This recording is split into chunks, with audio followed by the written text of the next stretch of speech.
we're going to start here with the Indians and Scout talking. The main thing was communication between tribes. We had trade routes. Our people were intelligent. They had to, we weren't always just going to war like what people want to think that's how our people were. We communicated, we traded, we intermarried, we did a lot of different things. And so sometimes you maybe not knew the language of the neighboring tribe, so plain sign language was what we used. And so of course when non-natives come, that is a way for us or for them to be able to communicate back and forth is through using sign language.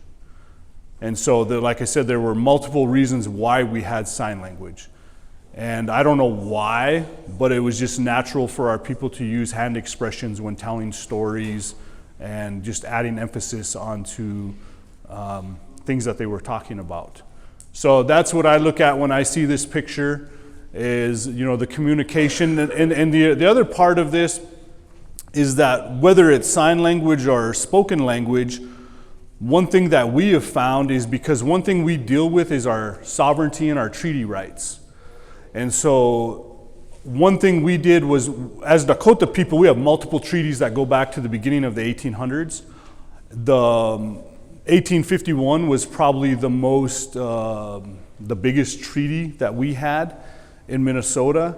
And one thing that we found is that now with our people becoming educated in both, you know, knowing our Dakota language, being educated in English and understanding the English language, was they took that original treaty that was written in Dakota and then they started to do the work of doing proper translations with it and finding out that the things that they said were not really put into that treaty. And so some of those things are intentional, and then there are other things where maybe things were just misunderstood between those language barriers that existed. So that's just, you know, the reality of that time. Any more on sign language? Like I said today, go ahead. Yeah. Was there a sign language that was used back in the fur trade days? You know, when they gathered, you know, for the rendezvous, what were they using to communicate if it was back and forth? I assume there are a number of different tribal groups and. Yeah, so they would utilize the plain sign language, and so even the non-natives back then learned sign language. You could see Charlie Russell using it here. There was Scott was his last name. I can't remember what his first name was, but he was stationed in Oklahoma, and he had a scout that worked for him in the Army that was Kiowa. And that's who he really learned sign language from, but he ended up being stationed all over. He came up north. So if you get on YouTube, there is the sign language conference that took place in Browning, Montana, back in 1930s, I believe. So he was an older gentleman by that time. But what he did was he brought from Fort Peck, Dakotas, Nakotas, Gros Ventre, Blackfeets, Sarcee from Canada. They're just from all the Northern Cheyennes. All these different tribal representatives came and they had a big council and they all sat and talked in sign language. So he was somebody who, and there's a lot of footage of him teaching a lot of sign language. There was also an actor who was a little bit younger than him who worked out on the Wind River Reservation as a cowboy, and he met a lot of the Shoshone and Arapaho people, and they use sign language, so he learned it. Then he became an actor in the old Western movies, and he became fluent in it. And so there's a video that's not out. It's not out for public, but his son, the guy's, I can't remember his name. His son had a copy. He actually sat down and recorded his dad while he was, you know, elderly, of him utilizing all these signs and talking about like stories behind them and different things that he knew related to Native people. And so we have a copy of that video also. And then there are videos of them recording other Native people way back then using sign language. So there is a lot of documented film, but it's a lot of this kind of stuff that's a lot older. Any other questions or comments related to this painting or just sign language in general? There, like I said, there's not very many people left that know it, and probably more like non-natives that are like rendezvous type people that have an interest in it that probably know more than like native people themselves. But I personally only know of probably about 2 or 3 natives that are fluent in sign language, and then a handful others that know quite a bit and are learning it. So when they sent me the kind of a handful of paintings to go through, this was one that really stood out to me.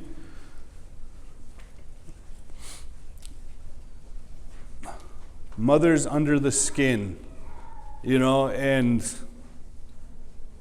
I guess I don't know like what my full-on interpretation of it is, but something I was drawn to it because of a lot of the divisions that exist, not just between natives and non-natives, but just, in humanity in general. But what are some of the core things that we have in common, And I think that one of them obviously is motherhood, And so when I look at this picture, it's like, what are they thinking when they see each other,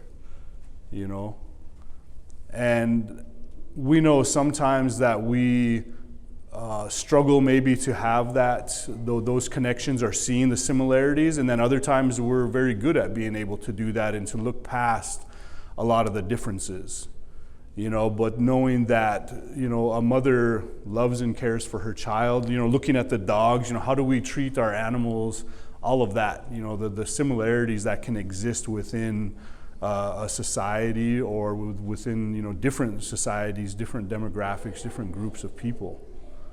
I want to hear your guys' input. What do you guys see when you see these paintings and these things? That's what my question is what is the perspectives both for those of you that are native and those of you that are non-native? What are things that come to your mind? What are the real talk that we can have about some of these images? And I think a big question is that Charlie Russell himself, what was his perspective? What was his ideas and the things that he was thinking and seeing as he was living this life and doing these things? Because he was at a time when things were definitely drastically transitioning from, our people being out on the prairie and living the way they were to being put on the reservations and still, having the last little bit of that life way that he was experiencing, but it was definitely not probably what he's depicting in a lot of these pictures. I think it's interesting that the wall, or I don't know if you call it a wall or whatever it is there, really does separate them. So even though there is that commonality, there still is that separation. And that's what that wall, or whatever you want to call it, says to me. Yep. And so when I seen that, because I don't know Charlie Russell, I just started to learn about him when they asked me to come here and talk. But that's one thing that I looked at is what, that I think that he is definitely trying to say something within that's something that he notices, is that there's a separation, but then there's so much in common, And actually the wall is lower, so maybe the separation is lower. Yeah. A lot of artists, they have things to say in their paintings. They're saying stuff. And I actually had not noticed the 2 dogs till you mentioned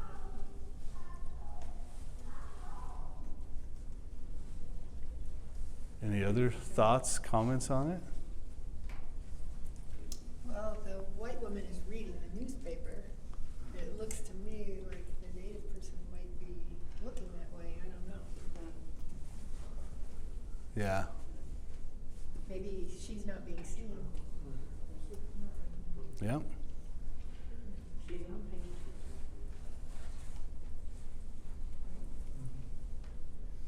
So then right next we have this one, the last of his race. So one thing that I thought about when I seen this is how many are, everybody knows about the end of the trail, right? And I said these things are kind of conflicting because we know that the reality of what, happened to our way of life, but at the same time, I'm we still have our way of life and we're still here, right? So is he the last of his race? No, he's just somebody who's going through that transition time of, things drastically changing.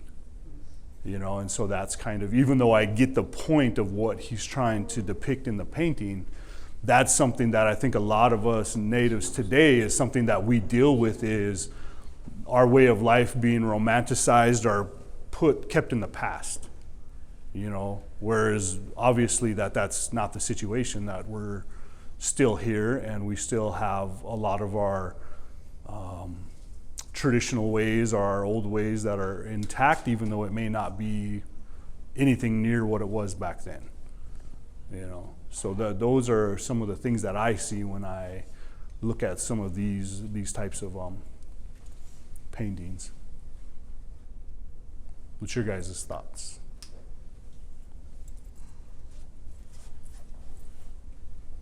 The buffalo skull says a lot too.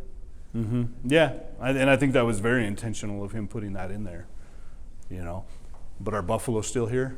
You know what I mean? Because we talk about that a lot, that correlation and that relationship there, because the exact same thing happened to the buffalo that happened to us. The attempted extermination, which they were not successful with. But then, of course, the buffalo are still living on reservations, you know what I mean? Because they're not allowed to, other than in Yellowstone, and even that is questionable,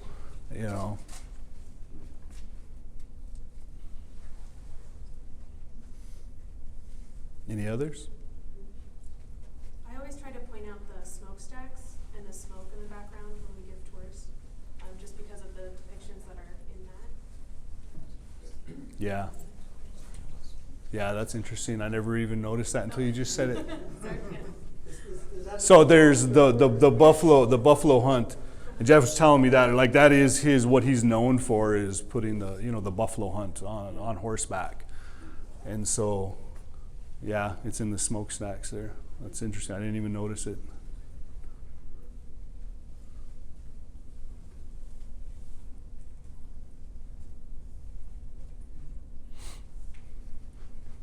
Move on to the next one.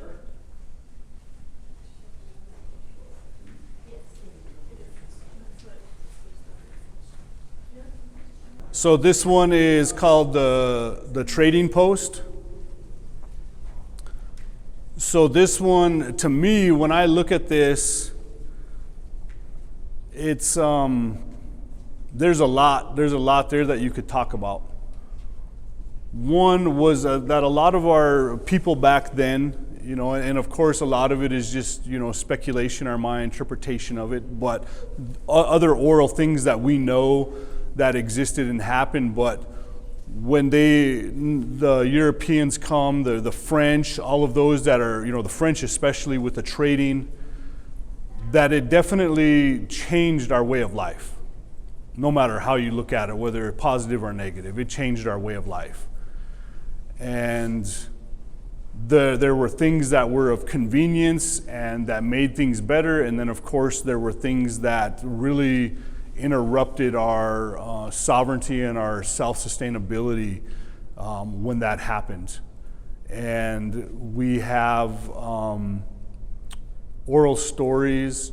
My uncle was telling me about one in our bands that Maza Sapo Korakiche, and saying how, like, within certain bands, like, some people really embraced, the metal and the different things that were brought to our people, and others, they didn't. They resisted that stuff. And so there's a story among our people that our band, that when they brought those things, like, we held off as long as we possibly could, until we were to a point where we had no choice but to accept those. And so what they would do is they would take that metal and they would blacken it to chase away any negativity or bad, that was put into it from the Washichus. And then they would be able to utilize it. There's a lot of our people that resisted, obviously, the alcohol. There are a lot of our people that held on and fought, like whether you look at Sitting Bull and Crazy Horse, Inkpaduta, a lot of these ones that were resistant, that were considered hostiles, things like that, they really, and not that they didn't utilize anything that was of, trade items, but they really did resist that. And they, especially when it started to change from trading to annuities and being put on the reservation. And then there were, of course, those of our people that embraced it and accepted it and wanted it. And you still see that today. We still see that in our communities. We see that on our reservations, where those that have did their best to, like, we are still all Native, we're still all Dakota, we still all have our responsibilities to kinship, but there are those that bought into that way of life, and those that do their best to hold on to what we had before, and that can create a division within our communities. And it was something that happened back then, and it's something that still happens today. So when I look at this painting, that's what I see. A lot of our people, when it came to furs, they would trade, or they would go out and they change their, like a lot of our morals and values when it came to hunting and different things, because then that's how they acquired things, right? And of course, with the alcohol, who knows? I can't speak. I don't know what that looked like back then. We definitely know that it was a thing, and we know that it was something that, when I look at the alcoholism that exists in our communities, a lot of people can have different interpretations of that. The number one thing for me is trauma. That was a way for our people to escape a lot of stuff that, horrible things that our people went through and experienced. What are your thoughts?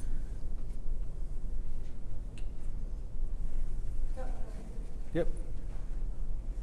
So, smoking too, was that happening before, or was that white influence? Good question. So I actually used to work in tobacco prevention, and tobacco to us is sacred, right? We use it. It's been a part of our way of life forever. Commercial tobacco, or we'll talk about nicotine tobacco, that I don't know like the full history of it, but I know that originated like down south more, and of course it was the Europeans that capitalized on that, started taking it back to Europe, and creating the nicotine tobacco. Most Plains tribes, I can't speak for other tribes, but Plains tribes, the tobacco we used did not have nicotine in it. And we have all kinds of different plants. For our people, we use chashasha, which is the red willow. And then there's the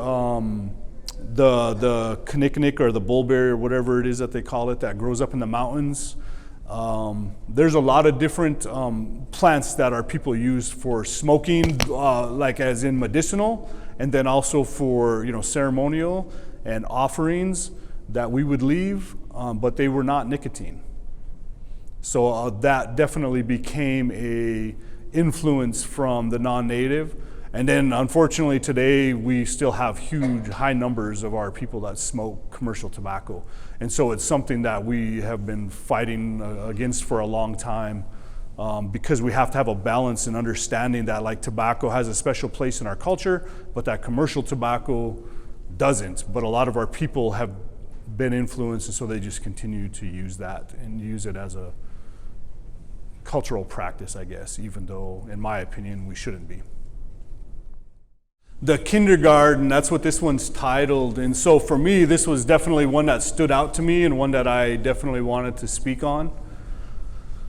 Because as you can see here, the grandpa, or the old man here, talking with his grandchildren. You see the robe that has the different paintings on there. So to me, I think about our oral traditions. I think about the things that our grandparents can pass on. And in our culturally, in our way, the grandparents a lot of times would raise the oldest grandchild. And I believe that there were a lot of different reasons why they would do that, but a big one is because of being able to pass on that knowledge, and that you may not be able to pass on all of those things to all of your grandchildren, definitely parts to all of them, but one that would be specific to learn those things. And so in our culture, oral history was so huge but that not everybody had a gift for it, right? Not everybody was a storyteller, or not everybody could have a good memory or any of those things. So a lot of times certain individuals would be raised if they were noticed that they had that kind of a gift. Same with singing or whatever, right? Like some people just have a natural gift for it. So they would raise them with that, and they would be the ones to carry on that history.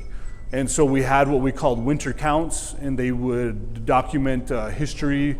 You know, every year they would have some type of incident or something that had happened that they would identify that year by. And I'm a huge believer in our oral history.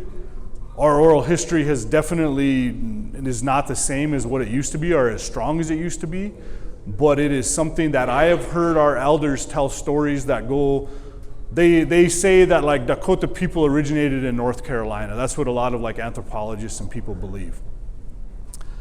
But I have elders that never even studied those things, never read those things, never heard those things, talk about a time when our people left the area of Sisseton and went all the way down south, and they talked about alligators, and they talked about all of these different things that they seen, and then they talk about coming back to our homeland. And this wasn't like one generation that did that, it was over generations that this had happened, right? And the elder men that I learned from would talk about migration, and so when he would talk about these things, I started to learn about like the monarch butterfly, right? And the monarch butterfly leaves and it goes all the way down to Mexico. But those ones that started out, they don't make it to Mexico. But as a whole, they do. And so that's one thing that I think about, is that these stories were handed down, and it was over generations that this happened. And then now in Sisseton, if you get into science, you could look at the glaciers and all of these things that had happened. So there became a time when our people were no longer able to live there, and they had to leave until they could return back to their home. And the interesting thing is there were just some Blackfeet ladies that were out at the Buffalo Jump yesterday sharing a lot of their oral stories and telling very similar stories. Our people knew these things. Our people understood the difference in time, knowing that we had different stages throughout the world. And so to me, when I look at our oral history, it is so strong and it is so true and real. And Charles Eastman would talk about that, how it was so strict, where a young child would be raised with this, and then the time would come when he would be expected to stand in front of his relatives and retell those stories exactly how they were told to him, and he would be critiqued on it, you know. And so I had a guy from Rosebud that I was visiting with one time, and we were debating and going back and forth about language and documentation and books and all of these things. And he just told me our oral history is dead. I refuse to believe that. I refuse to believe it. And we have to condition ourselves to go back to that way of thinking and to be able to take the time to learn how to listen, because even that is an art. And then how to be able to take those things that you hear and retell them and pass them on to the younger generation. So in our way, we had no TVs, we had no social media, we didn't have those things. The children were raised in a way where they didn't interrupt, they didn't ask questions. They sat there and they listened, and they heard those stories night after night, because our long winter nights, what else do you have to do? So those stories became a part of them. They knew them, they understood them. And so they would be able to retell those things when they got older. So that is our true form of education right there, what I see in this picture.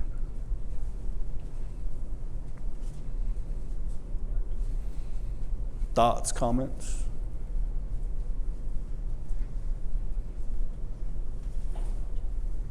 You still have storytellers in the reservation? Yeah, they're very few, but they are there. And we have a lot of younger people that are really trying and doing a good job at retaining those.